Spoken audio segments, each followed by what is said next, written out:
नमस्कार। प्रभात action news network पर आप सभी का स्वागत है।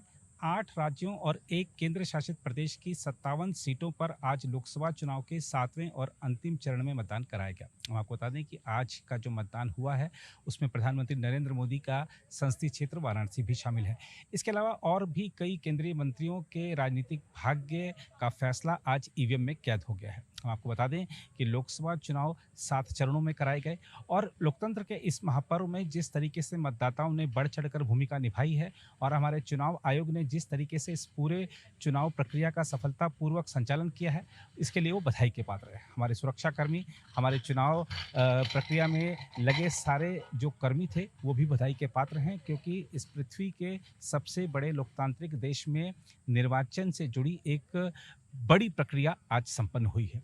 आइए देखते हैं हमारी इस रिपोर्ट में कि आज कौन-कौन सी ऐसी लोकसभा सीटें हैं जिन पर मतदान कराया गया और किन बड़े नेताओं का आज राजनीतिक भाग्य ईवीएम में कैद हो गया। लोकसभा चुनाव के 7वें और अंतिम चरण में शनिवार को केंद्र शासित प्रदेश चंडीगढ़ और 7 राज्यों की 57 सीटों पर मतदान कराया गया। इस चरण में वाराणसी संसदीय क्षेत्र में भी मतदान हुआ, जहां से प्रधानमंत्री नरेंद्र मोदी लगातार तीसरी बार चुनाव लड़ रहे हैं। हम आपको बता दें कि इस चरण में केंद्र शासित प्रदेश चंडीगढ़, पंजाब की सभी 13 और हिमाचल प्रदेश की 4, उत्तर प्रदेश की 13, पश्चिम बंगाल की 9, बिहार की 8, ओडिशा की 6 और झारखंड की 3 लोकसभा सीटों पर मतदान कराया गया। इसके अलावा ओडिशा की शेष 42 विधानसभा सीटों के वास्ते चुनाव और हिमाचल प्रदेश की 6 विधानसभा सीटों के लिए भी उपचुनाव कराए गए। हम आपको बता दें कि इस चरण में चुनाव मैदान में कुल 904 प्रत्याशी मौजूद हैं। इनमें शामिल प्रमुख उम्मीदवारों में केंद्रीय मंत्री अनुराग ठाकुर, ममता बनर्जी के भतीजे अभिषेक बनर्जी और लालू प्रसाद यादव की बेटी मीसा भारती और अभिनेत्री कंगना रनौत शामिल हैं। आज मतदान के साथ ही 19 अप्रैल से शुरू हुई मतदान प्रक्रिया समाप्त हो गई है। आज से पहले 28 राज्यों और केंद्र शासित प्रदेशों की 486 लोकसभा सीटों के लिए मतदान 6 चरणों में कराया जा चुका था। हम आपको बता दें कि आंध्र प्रदेश, अरुणाचल प्रदेश और सिक्किम विधानसभाओं के लिए भी मतदान हो चुका है। मतगणना 4 जून को होगी। निर्वाचन आयोग के दिशा निर्देशों के अनुसार टेलीविजन चैनल और समाचार संस्थान 1 जून को शाम 6:30 बजे के बाद एग्जिट पोल के आंकड़े और उसके नतीजे प्रसारित कर सकेंगे। हम आपको बता दें कि चुनाव प्रचार के दौरान मोदी के नेतृत्व में भारतीय जनता पार्टी के नेताओं ने कांग्रेस और विपक्षी दलों के गठबंधन इंडिया पर भ्रष्ट, हिंदू विरोधी होने, तुष्टीकरण और वंशवादी राजनीति में संलिप्त होने जैसे आरोप लगाए। विपक्षी दल दावा कर रहे हैं कि बीजेपी किसान विरोधी, युवा विरोधी है और चुनाव जीतने पर संविधान को बदल देगी तथा उसे खत्म कर देगी।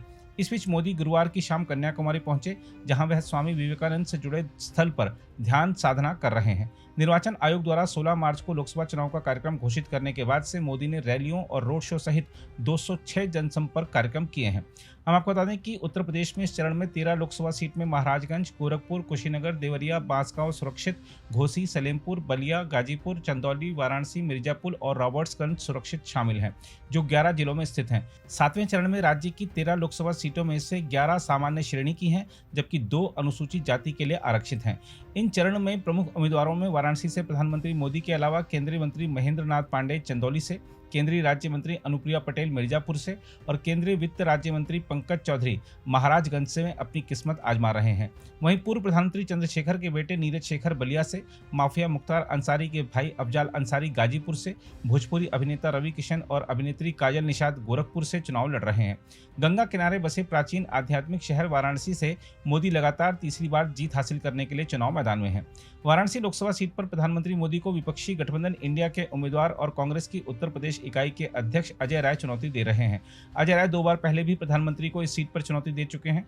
तृणमूल कांग्रेस का पारंपरिक गढ़ माने जाने वाले दक्षिण बंगाल में भी आज मतदान कराया गया।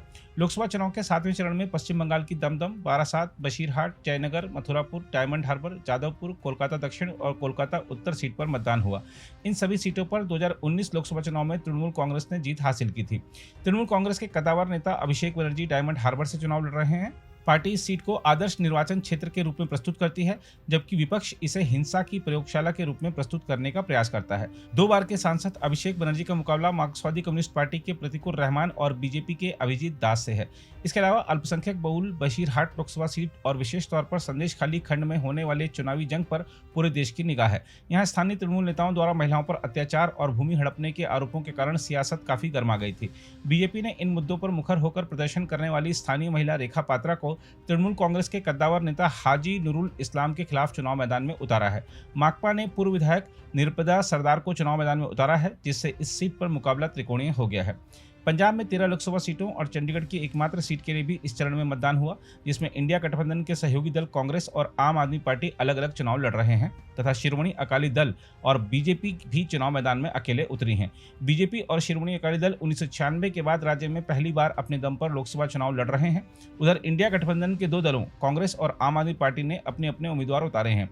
हिमाचल प्रदेश की बात करें तो मंडी में कंगना रनौत और हिमाचल प्रदेश के मंत्री विक्रमादित्य सिंह की प्रतिष्ठा दांव पर लगी है। केंद्रीय सूचना और प्रसारण मंत्री अनुराग ठाकुर हमीरपुर से 5वीं बार चुनाव लड़ रहे हैं और पूर्व केंद्रीय मंत्री आनंद शर्मा कांगड़ा लोकसभा क्षेत्र से कांग्रेस के उम्मीदवार हैं। बिहार में इस चरण में सासाराम, नालंदा, पटना साहिब, पाटलिपुत्र, आरा, बक्सर, काराकाट और जहानाबाद में मतदान हुआ, जहां लगभग 1.62 करोड़ मतदाता 134 उम्मीदवारों के राजनीतिक भविष्य का फैसला कर चुके हैं। राज्य में केंद्रीय मंत्री आर.के. सिंह आरा से जीत की हैट्रिक बनाने की कोशिश में हैं, जहां उनके मुख्य प्रतिद्वंदी भाकपा माले के मौजूदा विधायक सुदामा प्रसाद हैं।